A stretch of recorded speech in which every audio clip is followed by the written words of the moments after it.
Doesn't look like anyone's been here. What's that smell?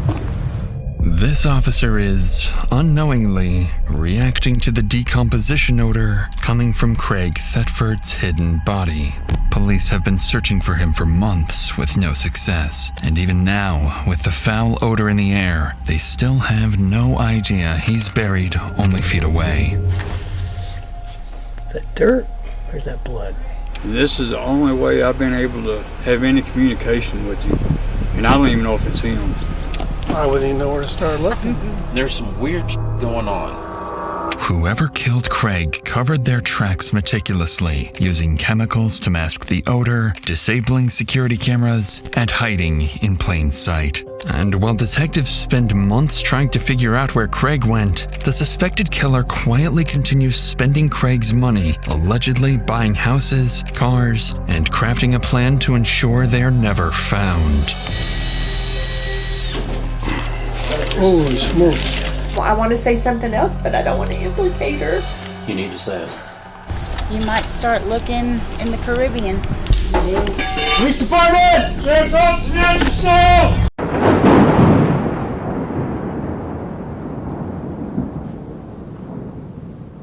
May evening in Cloudcroft, New Mexico. Tucked among wooded acreage and mountain terrain sits a 2,000 square foot property owned by 60-year-old Craig Thetford. He lives inside this large 3-story house with his wife Deana. The Thetfords enjoy a comfortable lifestyle thanks to Craig's roofing business. They own multiple residential properties and frequently take luxury vacations. But a few months ago, something dark took place inside the Thetford household, and it went unnoticed for weeks, until May 2025, when the Otero County Sheriff's Office receives a disturbing call. Communications on a recorded line. How can I help you? Who would I talk to have a wellness check done on an individual? That would be me. What's going on? His name is Craig Thetford. Everybody here in Texas has been trying to get a hold of Craig for nearly 2 months. Okay. We can't get a hold of his wife. We're really concerned about him because this is not like him. He always answers his phone or calls back. Even his family here hasn't been able to get a hold of him. Nobody can get a hold of him. On the line is Larry Scott, requesting a welfare check on his friend. But something about this call is different. As Larry explains, nobody has seen Craig or his wife for months. A detail that's highly unusual since most missing person reports come within days. Following this, officers are dispatched to the address to conduct a welfare check on the Thetford couple. Once they pull up to the long driveway and step out into the mountain air, they can sense something is off about this place.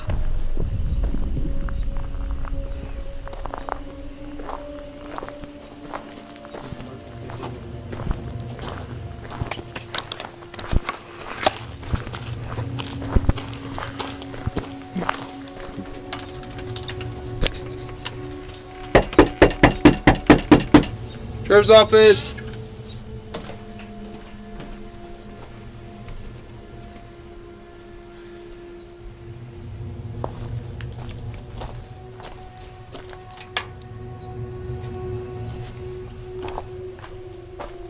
Can you see anything through the windows? Yeah, I got a pretty good look through the windows. Doesn't look like there's anyone in there. As officers walk around the residence, they notice the sheer size of the property, with multiple carports and outbuildings. Lights are on throughout the home itself, but strangely, no one answers the door. Looking through the windows, one officer notices several boxes stacked, suggesting that the couple might be in the process of moving or had already left. As another officer circles towards the carport, he hesitates. There's something odd about the air around him. I got a pretty decent security camera on the back. Doesn't look like anyone's been here. What's that smell?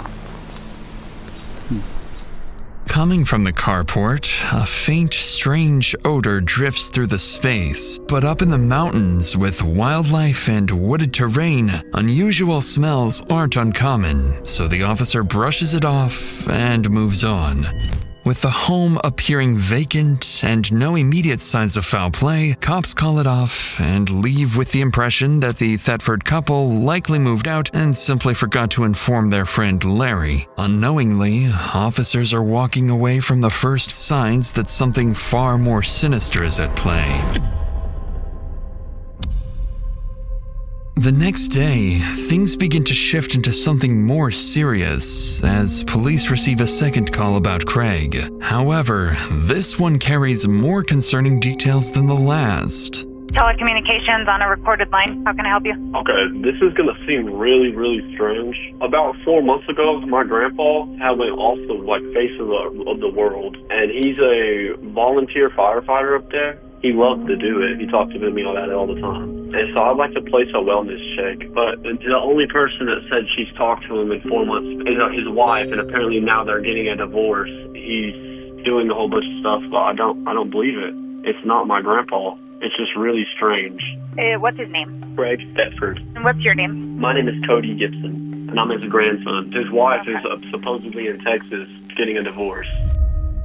With yet another welfare check request from Craig's grandson Cody, a clearer timeline begins to form. It now sounds like Craig hasn't been missing for 2 months as previously believed by his friend. Instead, he hasn't been seen for over 4 months, which is even more alarming. Additionally, the reason no formal missing person report was filed starts to make sense, as Cody goes on to explain that his grandfather's wife, Deana Thetford, has been telling everyone that Craig is in Mexico with another woman after filing for divorce. A story that doesn't sit right with Craig's grandson.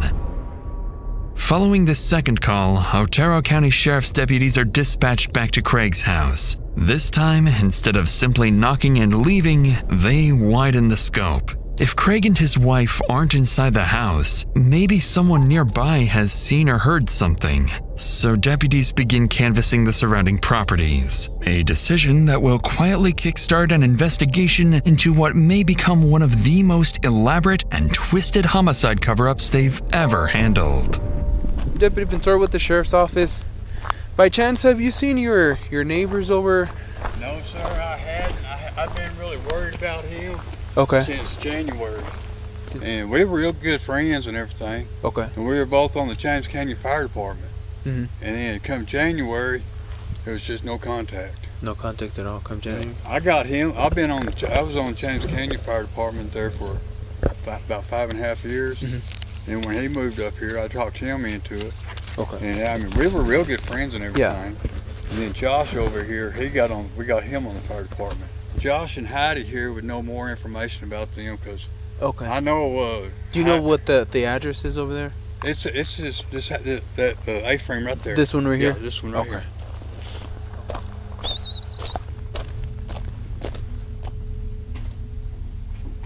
Hi, can I help y'all? Yes, ma'am. How are you? I'm Deputy Pintor with the Otero County Sheriff's Office. Yeah. We were looking for Craig Thetford. Yeah, we haven't heard from Craig. Okay. We're buying the house from him. He was in Breckenridge taking care of his mom. Okay. And his wife Deana is my friend. She's in and out from the house down there. Okay. But she hasn't really talked to him either, which is weird. Have you talked to Deana lately? Mm-hmm. Yeah? Yeah. And have you asked her anything about like Craig, how he's doing or anything she like doesn't, that? From what she's telling me, she's not talking to him either. She's not, oh, okay. Yeah. So are they like not together right now? I think they're splitting up. Gotcha, okay. I'm pretty sure that's what's happening. And when was the last time you saw Deana here in the area? It's probably been about 3 weeks now. About 3 weeks? Yeah. As far as Heidi knows, Craig and Deana are in the middle of separating, with Craig supposedly staying at his mother's house in Texas. That explanation doesn't match what Deana told Craig's grandson Cody, who was under the impression that his grandfather went to Mexico after filing for divorce. To investigate further, the deputy asks Heidi for Deana's phone number and tries calling her. But worryingly, it goes straight to voicemail. With no immediate leads, officers return to the station. Before Deputy Pinter can relay his findings to detectives, his phone starts ringing. Interestingly, the caller is one of the Thetfords. Hello? Hi, I missed a phone call. Yes, ma'am. How are you? This is Deputy Pator calling from the Otero County Sheriff's Office. I was calling in reference to your husband, Craig. It seems that he hasn't been in contact with a lot of his family and some of his friends. Right, yeah. We have been separated, and I recently filed for divorce. He's involved with someone else, and currently he's in Mexico. And when was the last time you saw him or spoke to him? Before he left. Would you have an estimate, was it 1 week, 2 weeks? First of the month? First of the month. And you saw him in person, correct? Yes, Okay. He was packing, yes. Where was this at? Was this at your residence on Heatherway? Yes, he has moved out. And where are you currently staying at? I'm at my mom's in Texas, Seymour, Texas. Yeah. Well, I guess let me ask you, are you going to permanently be staying at Seymour, Texas? No? Okay. Until I see what happens in the divorce, I'm going to ask for the property. Okay. I mean, I don't think he's missing. On the line is Deana Thetford, clarifying that her husband is actually in Mexico with another woman. The same story she told Craig's grandson, but different from what her neighbor reported. Naturally, this drastically complicates the investigation, as locating a missing person in another country is exponentially more difficult. But during the phone call, Deana also goes on to explain that she suspected Craig of cheating on her for nearly a year before confirming the affair a couple of months earlier. Now she's staying with her mother in Texas, but plans to return to New Mexico and fight Craig in court to keep the property for herself. The deputy confirms Deana's current phone number before ending the call. Aside from the inconsistent story about Craig's whereabouts, police have no reason to believe Deana is hiding anything. But that is about to change. In the days that follow, Craig Thetford is officially entered into the FBI database as a missing person, and the case is assigned to Detective Bobby Curtis with the district's Major Crimes Unit. As Curtis begins digging into the couple's background, one detail immediately stands out. Craig is Deana's fourth husband. She had already been married 3 times before, and those relationships seemingly ended under troubling circumstances. So Curtis decides to call the people who might know Deana best, her ex-husbands. And what she's about to hear may not just explain where Craig is, but also what really happened to him. I got a voicemail from you about an hour ago, I guess. I was calling to see if you had a minute to talk to me about Deana. I was married to her 30 years ago. I called her demon possessed one time and about drove her crazy. I was told there was possibly a time when she had tried to run you over with her car. I would probably say that's more her drug addicted or alcohol addicted state that she gets that way. And that's the best time to leave her alone is when she's that way. I think that's how we both survived for 10 years. Hello? Hi, is this Scotty? Yes. Hi, it's Detective Curtis. First, let's go ahead and start with why did you guys end up getting a divorce? Because she's crazy. She is what they classify as a binge drinking alcoholic. Whiskey turns her evil. Yeah, she assaulted me multiple times, broke 2 pair of glasses, balled up her fist and hit me. Twice she tried to kill me. You know, I was always afraid something like this was going to happen because I knew she was capable. And then, you know, when I saw that Craig was missing, I immediately called. You know, I tried to warn Craig multiple times, and she did state in front of me and my wife, if I could kill Craig and get away with it, I'd do it. That final remark from Scott is disturbing and certainly doesn't bode well for the situation. Following these statements from Deana's ex-husbands, Detective Curtis decides to dig further into Scott's claims. Turns out, Deana worked as a correctional officer for nearly 8 years in the early 2000s. Then, in 2008, according to Scott, Deana was arrested for allegedly trying to stab him while intoxicated, an incident that reportedly landed her in jail overnight. After that, the couple briefly reconciled, but in 2010, Scott also alleged that Deana found his pistol and chased him while pulling the trigger, though the gun was not loaded and he survived. As Curtis continues reviewing the reports, she notices that at various points over the years, Deana's daughter Leslie had lived with her and Craig. So one of Curtis's co-investigators reaches out to Leslie to gain insights into what was happening inside that house. When he finally gets her on the phone, she shares some startling information about her mother. How are you this morning? Good as it can be. How are you? I'm good. So, whenever you were living at the house, Leslie, was there domestic violence going on in the house? Did your mom and dad fight? Yeah, all the time. My mom is crazy. My mom is so crazy. Like, she's tried to kill me before. She stabbed one of her other husbands. She tried to run my real dad over with a car. She had my sister hogtied and thrown in a car and, like, shipped off one time. So, was your mom to you? Yep, to everyone, pretty much. I always thought she was, like, possessed, like, demonic. Like, it was so evil that, like, I just couldn't even believe, like, it was real. Okay. At the time that you were there at the house, did your mom and dad drink or use drugs? Either one of them? Yeah, she's an alcoholic. She's always been. She also does other drugs, and I think she might have poisoned him or been trying to poison him or something, like messing with his medication or something.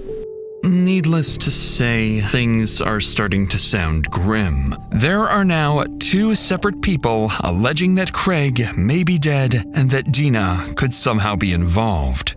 With this troubling development in mind, Detective Curtis moves on to review the couple's recent financial activity, and this is where things become very peculiar. In the last 4 months, Deana appears to have spent hundreds of thousands of dollars, including a new house and a new car, while also potentially helping fund her son's new business. With all these findings combined and Deana's shifting story, investigators begin to suspect they may be dealing with something far more serious than a missing person case, and the possibility of a concealed homicide now sits squarely on the table. But in the middle of trying to piece together what really happened to Craig, detectives receive a tip that his wife Deana has returned home and is acting as if nothing ever happened.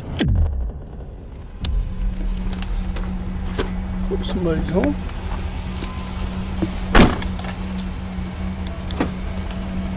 Following this, Deputy Roger Schoolcraft is sent to check if Deana returned home and can provide any answers. In a few seconds, he will come face to face with the one person investigators now believe may be their prime suspect.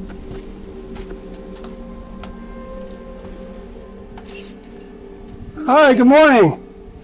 Deana? Yes. Hi. Good morning, good morning. Hey, I'm doing some I'm Roger, I'm sorry. Roger Schoolcraft. Deana? Yes, I think we met at a football game. Probably did. I'm trying to do some follow-up on Craig. And I thought maybe I could meet with you and maybe you could try to kind of help me and give me some information. And sure. Can we sit somewhere? Or? Come over here. All right. Kind of chilly. I know. Okay, well, obviously we got some calls because people haven't been hearing from her or anything, so you being the wife, you might be able to help me. Right, it's his mom. I talked to his mom. Oh, really? So you guys aren't? No, we have been having some issues. Okay. I guess you would say we're separated. How long's that been going on? Nothing's legal yet. We just haven't been spending any time together since at least February. Early February, late February? Late February, or mid-February. Since mid-February.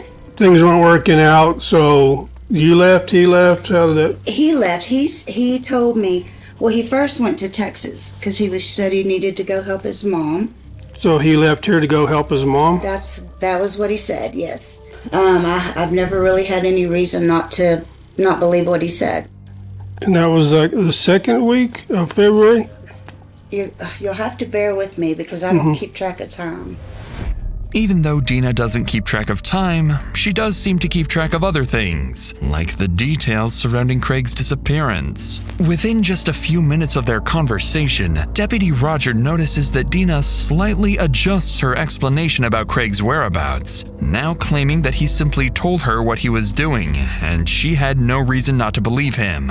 But as the pair continue rehashing the details, Deana begins to visibly sense that Deputy Roger isn't convinced. She appears to have no idea of the amount of suspicion that's been mounting against her. In reality, Deana is well prepared for this moment because she's about to present what she believes is concrete proof to validate her story and put an end to the growing suspicion around her. I've never had a reason to doubt it, but now I do. I mean, I think that he has hooked up with some youngsters that are doing these classes, and I think he's reliving his youth, and he's ready for me to get out of the picture. But where would he be doing that at? Mexico, I guess. Mexico. But when I would come home, I mean, he's been here. It got to the point where he would just leave me a note, like that one over there. Now there's been several. This is our communication right here for the last 2 months. Okay. And there's been several, but this is this one is from not like 2 weeks ago. Okay, and you this is your handwriting and that's his? Yes, because his family's been calling me, where is he? You know, and I'm like, I know as much as you do. Where's El Salto? Mexico. And he has friends in El Salto, or he went? El Salto is a trophy bass fisherman. Oh, okay, yeah. I'm a big bass fisherman too. Yeah, I think this would make like the 3rd time he's been there. Even if Deputy Roger tried, he couldn't sound fully convinced that Craig actually wrote this message. But he takes the bait anyway, or at least allows Deana to believe her plan is unfolding exactly as she intended. Conveniently, Deana quickly moves on to the next step in her plan. There's something downstairs that might help clear things up, and she's willing to share it off the record. Can I say something off the record? Sure. Craig keeps all our money in cash. I can't get in the safe, so I can't tell you if he took it or if it's there. All the money? Mm-hmm. Why can't you get into the safe? I don't have the combinations. Was that an issue between the two of you? They wouldn't let you have access to the safe? It wasn't an issue with us, but it was an issue with his first wife. Well, she was stealing money from him or what? Okay, I understand now. And how much? $1.5 million. Could you show me where that safe is? Yes. Okay. That's a substantial amount of money by anyone's standards, and Deputy Roger is beginning to suspect he may already know why Craig suddenly vanished. Even though Deana claims she can't access the safe, Roger will soon discover that this, too, might not be true. But since Deana brought up the money unprompted, Roger recognizes an opportunity to dig deeper and decides to take it. I'm sorry. You got me? I've got a bad knee. I'm apologizing. Well, we could do No, it's the good. ground weight. No, just getting old. I feel you. Holy smokes. Big house. Yeah, it is. Too big for 2 people. It's way too big. This is the bottom floor here? Or? Yes. Okay. I'm sorry. Oh, that's cool. Right? Yeah, good Lord. That cost a penny. Yeah, that was my present, and now I don't know if I get to keep it. Yeah. This one and this one. Oh, there's 2 of them. Yeah. So you don't have the combination for either safe? No. No, I just... You didn't keep it written down anywhere, or you don't know? Okay. As Roger checks the safe, he has no idea that he is standing in the very spot where Craig's body remained for days, before it was eventually moved and hidden. None of that is apparent in this moment, so the two head back upstairs after taking a quick look. By this point, Roger feels he's heard what he came for and then some. But before leaving, he decides to share a small surprise he's been holding back. Have you been married before too? Or? Oh gosh, yes. Okay. Oh gosh, yes. Yes. Why do you say that? Well, because it seemed to be a regular occurrence. Oh, I'm sorry. No, it's. I make it a joke. Yeah, I mean, it took me a long time to figure out I'm the common denominator. Mm-hmm. So. How many times were you married? He is my 4th. Your 4th, okay. Yes. I don't know, just a little history of me. I'm actually a retired police officer. Came back to work about 2 years ago. I got bored sitting at home. But the vast majority of my career, I worked in investigation, CID, homicide unit in Albuquerque. So that's most of my career has been doing that.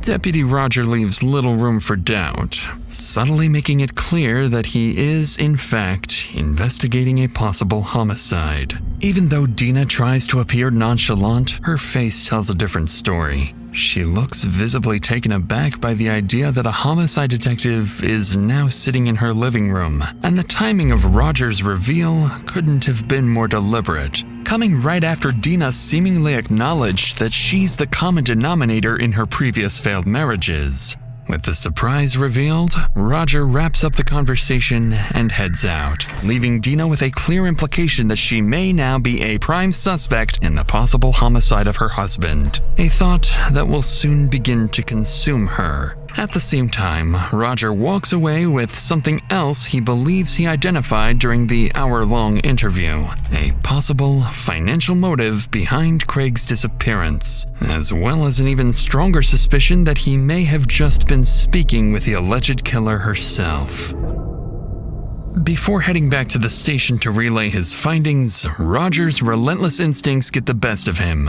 With more than 2 decades of experience and having handled a case with eerily similar circumstances that later turned into a homicide, he can't shake the feeling that something isn't right. So instead of leaving right away, he decides to stick around the neighborhood and speak with people who live nearby. A move that will not only fuel Roger's growing suspicions, but also reveal some new details police hadn't fully heard before.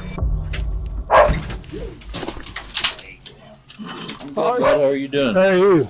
Roger School Club. We met. Yeah, I was at school. You want to go here? We can come up Will here. a dog bite me? No. Oh, okay. There. Just a good barker. What, do you know anything on the last time you saw him or talked to him? No, it's been a while, and there's some weird stuff going on. Yeah, for sure. And I don't want to. I'm not trying to implicate anybody. From what it sounds like in the past, whenever those two get when I say those two, Craig and Deana, they get together, and you mix in a little bit of alcohol.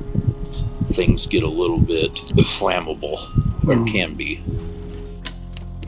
And Craig said, if anything ever happens to me out on one of these calls, Deana has a combination to the safe, and I keep an envelope full of money in it. And this is the only way I've been able to have any communication with him, and I don't even know if it's him. Wonder who he supposedly went fishing to Mexico with. See, we had a call like this a long time ago. Long story short, turned into a murder.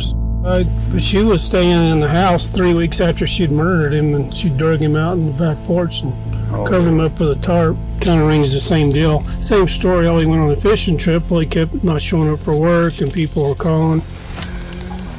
So he's really nowhere to be seen? No, ma'am, he's nowhere to be found. Everything we've been told and heard is... I wasn't sure how you... And I want to say something else, but I don't want to implicate her. You need to say it. When we first moved here, we were just having conversations, and she was like, and she didn't say she'd kill him, but she was like, if it happened, I'd be okay with it, kind of to that effect. By now, the pattern is becoming impossible to ignore, and it seems like everyone familiar with the couple is thinking the same thing. They're just hesitant to say it out loud. Notably, Craig's firefighter friend Thomas also reveals that Craig told him Deana has the combination to the safe, directly contradicting Deana's claims earlier when she claimed she had no way of accessing the money inside the safe. Roger records these statements and eventually heads back to the station to speak with the lead detective Curtis to determine their next steps. Even though investigators are now strongly considering the possibility of homicide, they still lack physical evidence of foul play, or Craig's body, at least for the time being. 5 days after his initial visit, Deputy Roger returns to the Thetfords' house to follow up with Deana. They still haven't been able to reach Craig, and the situation is looking increasingly grim. But this time, something different awaits Roger. As he arrives and steps out of his car, he notices something unsettling on the ground. Uh-oh.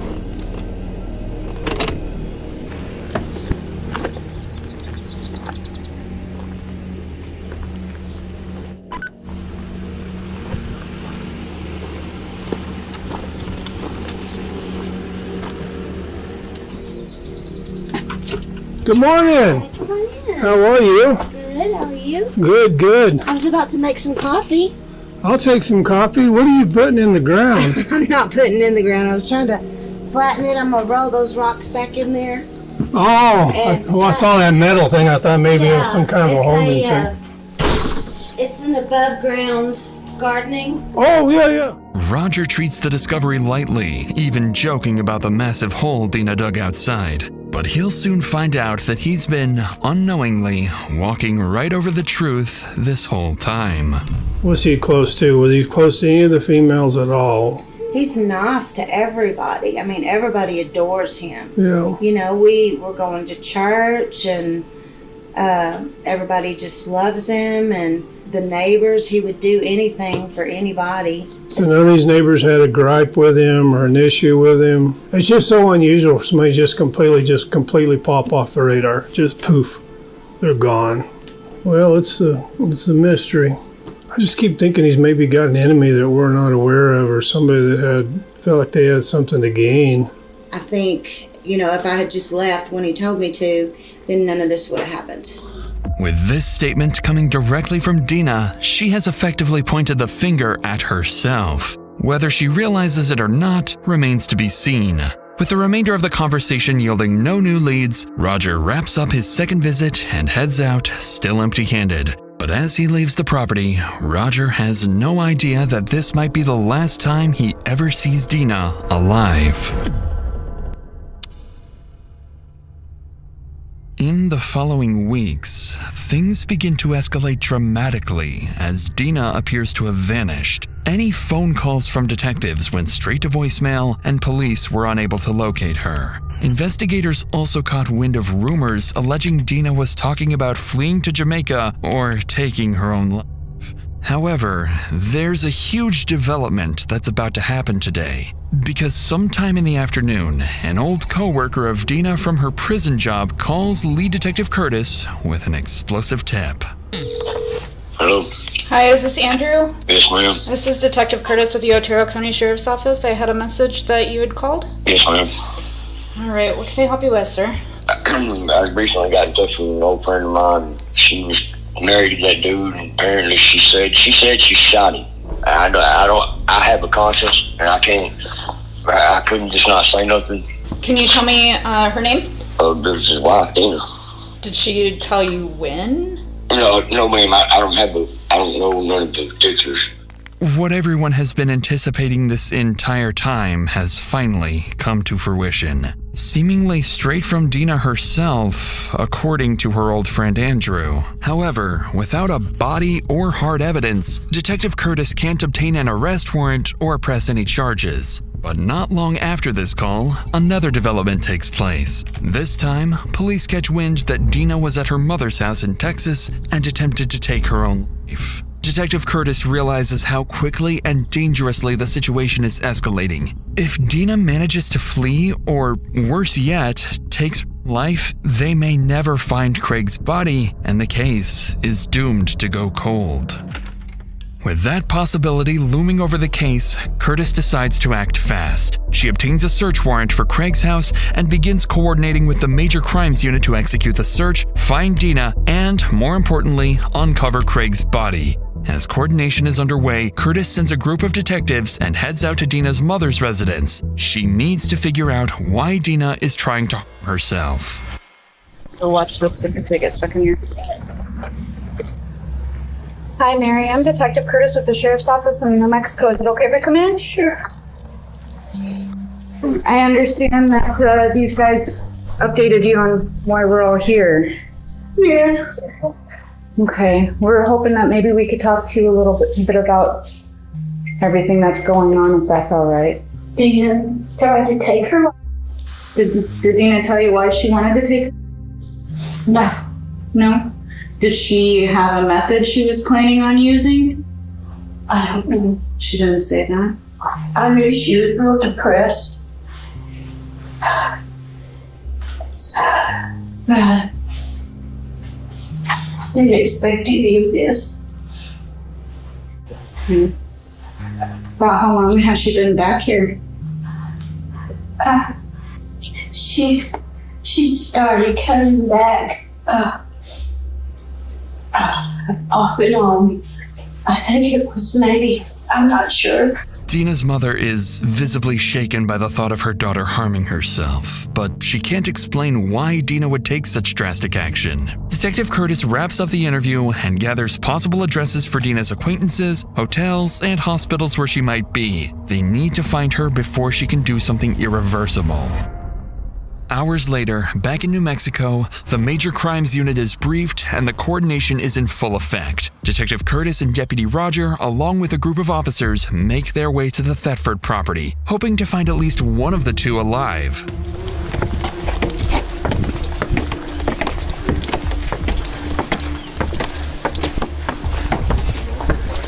You still okay? Sheriff's office!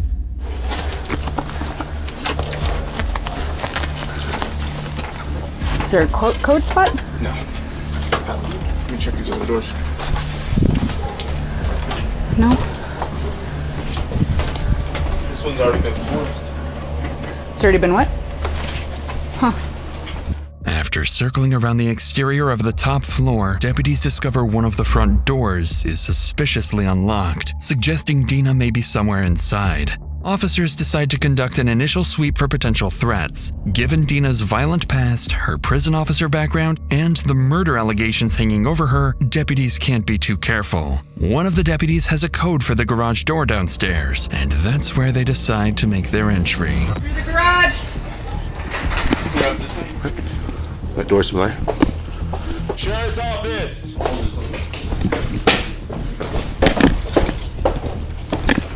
Clear. Is it locked?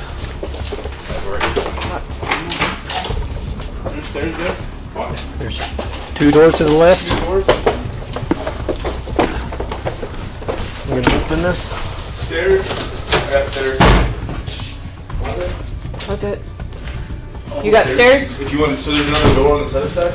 You want to check that door, and I'll go upstairs.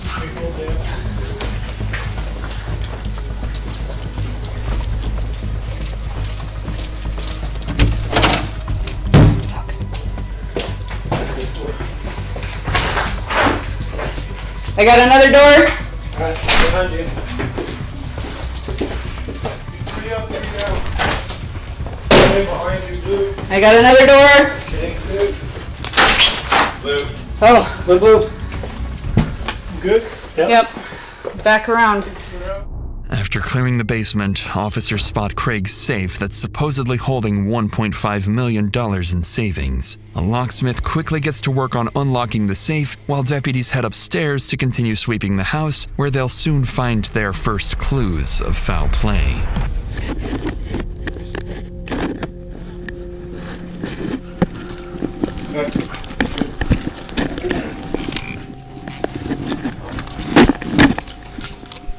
Blue.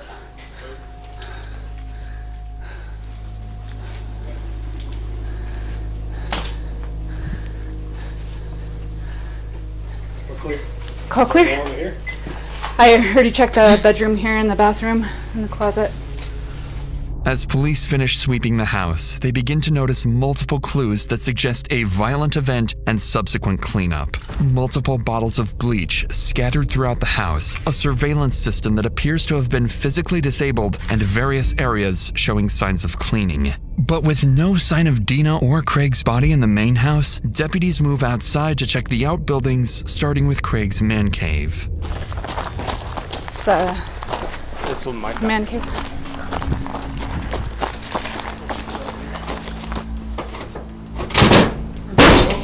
Good job, gentlemen. Police department! Sheriff's office is at your cell! Search warrant! Looks like you have an upstairs.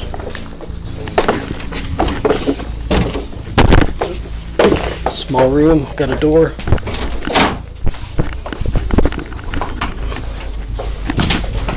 Small room coming out. Okay, small room. Light it up. Clear. Clear. So I'm looking to see if there's any cameras, but I haven't seen. There's cameras on the back side of this house. good. If we find anything. I'm sure she destroyed it if there was any. Is that dirt? Or is that blood?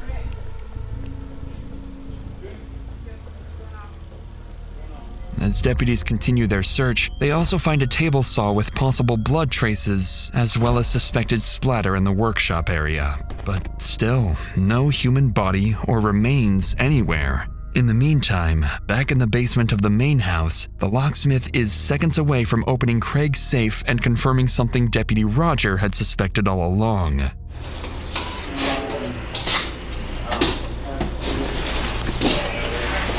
Let me get a photographer over Where do here. you guys want us? Over Just- here in the corner?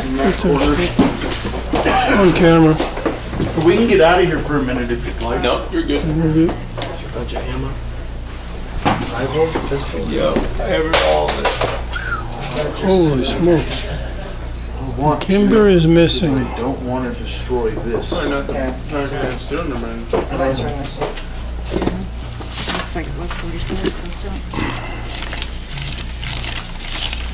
4,200? Okay. She missed it. Yeah. 10,000, 4,200, 70,000. 84,200 right here. The total amount Deputy Roger counts is far less than the $1.5 million Deana had told him was inside just a few weeks ago. The missing money further supports investigators' speculations that Craig's been dead for a while, and that his wife has been burning through his money.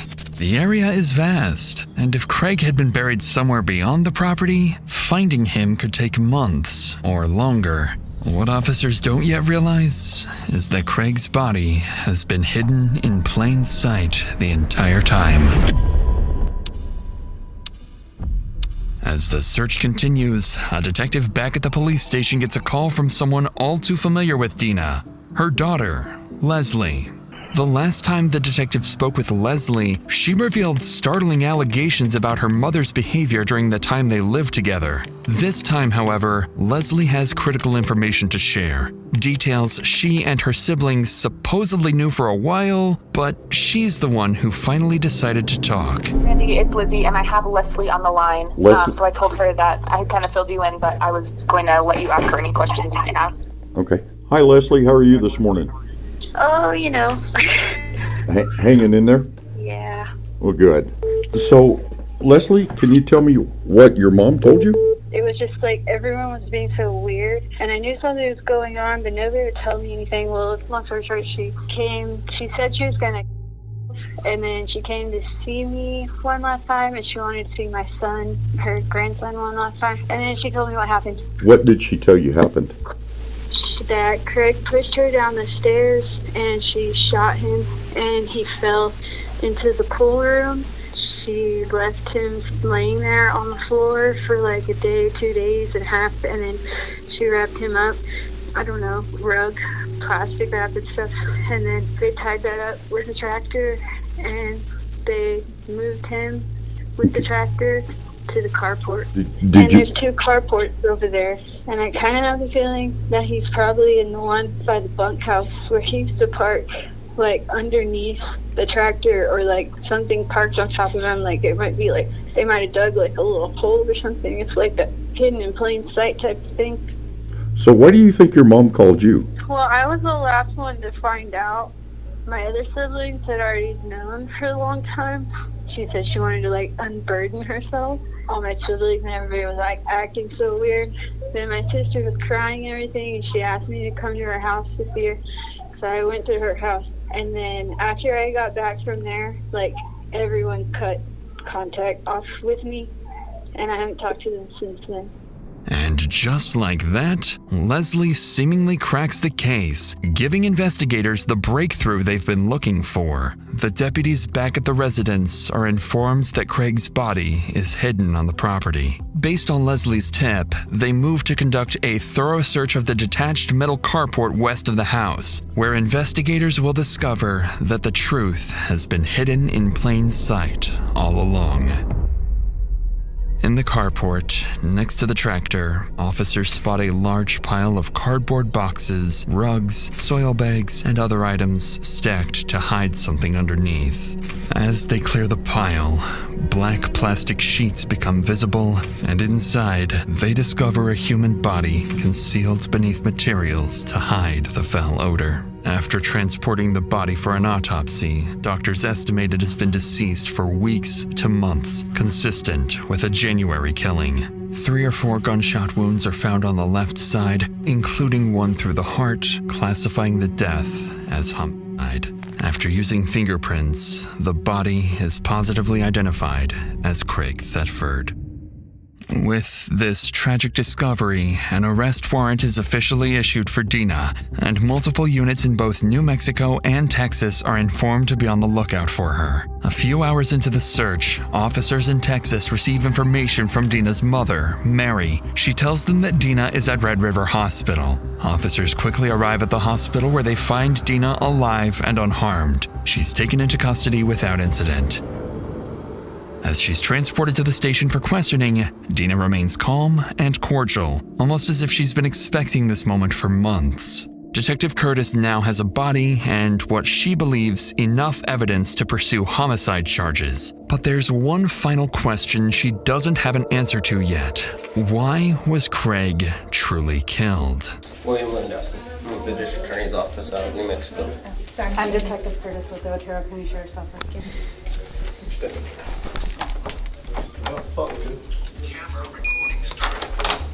So, I'm sure you understand why we're all here? Yes. Did you get a copy of your arrest warrant yesterday? No, I haven't gotten when a you were copy picked of up? Okay. anything by anybody anywhere. Okay. And I'm just gonna tell you right now, I'm gonna need a lawyer. Okay. And that's as far as I'm gonna go. Okay. This is my plan because I don't know any better, any other way. I don't either, unfortunately. They don't let me get very close. As fate would have it, Detective Curtis won't get the answer she hoped for, as Deana invokes her right to a lawyer, effectively ending the interview. Following this, Deana is booked into jail without bond for first-degree murder and tampering with evidence. And while the why of Craig's death remains unanswered, the investigation continues. In the following weeks, detectives and prosecutors gather their evidence and build a classic circumstantial homicide case, alleging Deana intentionally shot Craig multiple times inside the house, moved and hid his body, lied repeatedly about his whereabouts, and looted shared assets. Prosecutors believe what they have will lead to a conviction, with the main open question being whether the jury finds first-degree murder or a lesser homicide charge. As of March 2026, Deana Thetford's case is still in the pretrial phase, and she remains innocent until proven guilty in court. She faces life in prison with the possibility of parole after 30 years if convicted of first-degree murder, or 18 years if convicted of second-degree murder, plus additional time for the tampering charge.